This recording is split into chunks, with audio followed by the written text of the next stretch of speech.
So today I want to talk about how do you buy seeds for preparedness. In this current climate with everything that is going on, I feel a pressing need to share my knowledge and perspective about things.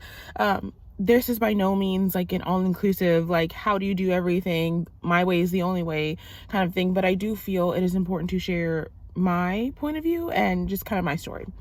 So I started with this seed preparation maybe late 2020, although I had been getting other warnings and other leadings to do other things before that. And when I was doing that, what I started seeing was people in mass panicking to buy certain things, buying them all up, or just bullshitting honestly their way through it. I saw people who were just bored buying up all the dirt and the cacti and the this and the that. And so there's this mix of people who are feeling this urgency to start preparing, start being more self-sufficient, and then the bullshitty people who are just kind of like, oh, I'm just gonna buy dirt because I can. I'm just gonna buy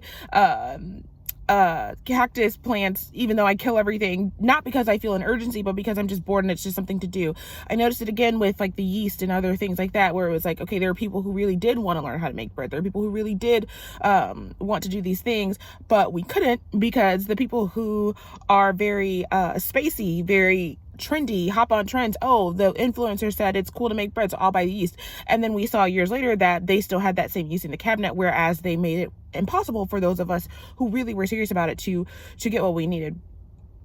For whatever reason, it's important to say that. So I'd be interested to know your feedback on that bit. But the next bit that I want to talk about is my perspective on how I began the process of preparing, because when you feel the urgency, it a lot of times is very easy to go into fear.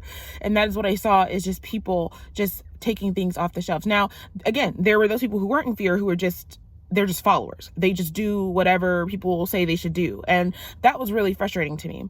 But for the people who are in fear and are feeling this urgency and feeling this I want to give you some guidance on perhaps how to start and how to prepare without the fear. Now, the fear pushes means grab whatever you can because there's going to be lack. When you can sit back and take a minute, honestly, that's usually the start. Take a beat instead of just, okay, I feel this urgency, let me just go to the store. Take a beat, sit back, and just breathe for a second. That interrupts it a lot. Think about things holistically. What do you eat? What do you gravitate to? What do you want to grow? Because the reality is, when you're gardening, it, I guess, can be discouraging if you don't really want to do it. If you're just doing it for food security, it's going to be discouraging to you. But for me, I come back to it year over year and I really don't get burnt out because I always do what I want to do when I want to do it. And so consider what you want to grow.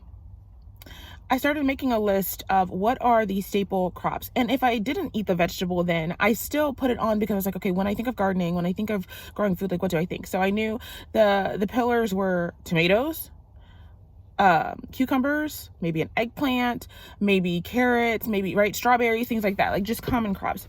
I started with that. I said, okay, what I need to do is I need to get one heirloom variety of each of these things, and then from there, I will build off on the varieties, but I just need one heirloom of each. Heirloom because heirloom grows true to type.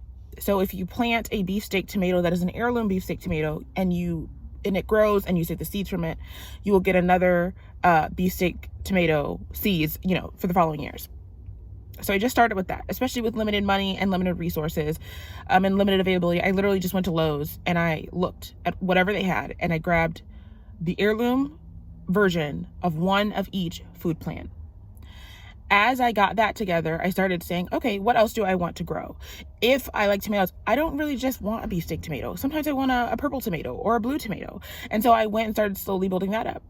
After that was built up, then I went to we'll say whimsical things like flowers, which are important, right? Flowers are very important, but when you're on a limited budget and limited time frame, you do need to kind of do it in order. So I get it. But then I started going with the flowers. Then I started branching out into other spaces. Okay, maybe I can do Baker Creek seeds. Maybe I can do Johnny seeds. Maybe I can do, right? And I just started building my collection from there. I used my intuition to say, what is it that I feel that I should do? Or what is it that I want to do? So there'll be some things that don't make sense. Like right now, currently, you don't eat eggplant. But you can't see that down the line, you will. And there's a very important reason why you need that. So whenever you feel that urgency or that push or this, like, I don't know why, but I want to do this, go ahead and do it.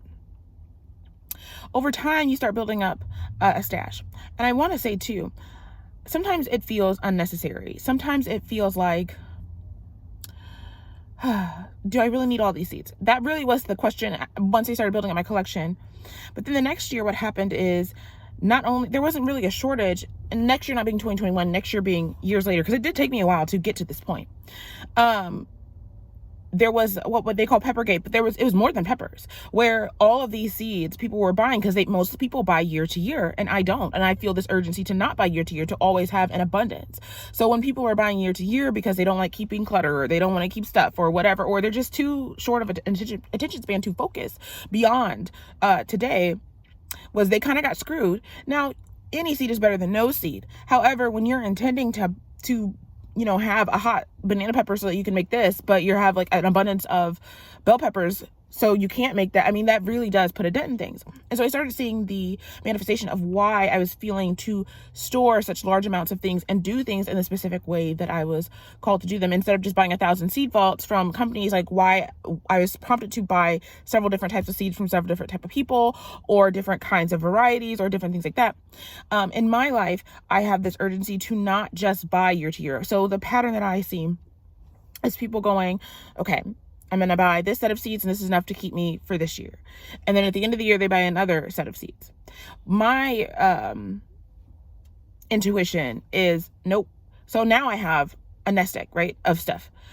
As I run out, I add more, or as I feel led, I add more. But it's to not depend on having seeds year to year, to have more than I need for several years to come. And as I feel led to buy more, then I do that. And some people may call that hoarding, until the reason why you're led to do that appears. And then it's like, oh crap, I can't buy my seeds. And now you're in the same predicament as the people who have to go to the stores and don't have gardens, because at the end of the day, you're still reliant upon the same system that you're being called out of. So I hope this is helpful. I hope you find some assistance, and it's kind of a weird feeling video for me. So I feel that this is meant for someone in particular.